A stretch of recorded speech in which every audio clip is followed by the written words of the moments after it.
اللهم صل على سيدنا محمد وعلى آله وصحبه وسلم. سبحانك ربنا، يا من الأمر أمره، يا من الملك ملكه، يا من إذا أراد شيئا فإنما يقول له كن فيكون. اللهم أذن لبلادنا بالشفاء، وأذن لبلادنا بالحفظ من الوباء. اللهم إنا نسألك الأمن والأمان لأوطاننا.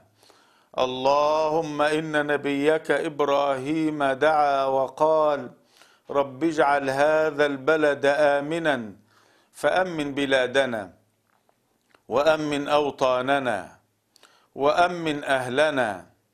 اللهم احفظنا بحفظك الذي لا يرام، وارعنا بكنفك يا أكرم الأكرمين، واحمنا بحمايتك. استعذت بالله من شر كل ذي شر، ربي آخذ بناصيته. اللهم إنك عفو كريم تحب العفو فاعف عنا. بسم الله الذي لا يضر مع اسمه شيء في الأرض ولا في السماء، وهو السميع العليم. هو الله الذي لا إله إلا هو عالم الغيب والشهادة، هو الرحمن الرحيم. هو الله الذي لا إله إلا هو الملك القدوس السلام المؤمن المهيمن العزيز الجبار.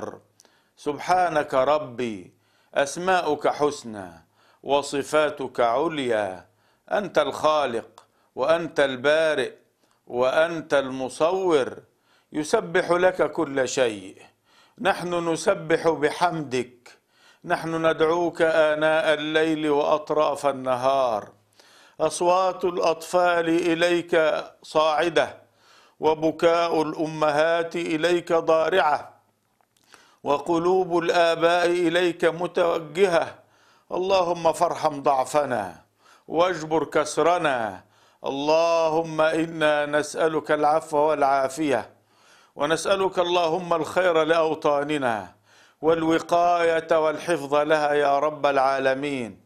اللهم احفظنا من شر كل ذي شر أنت آخذ بناصيته، ما نزل من الأرض، ما نزل من السماء، وما خرج من الأرض.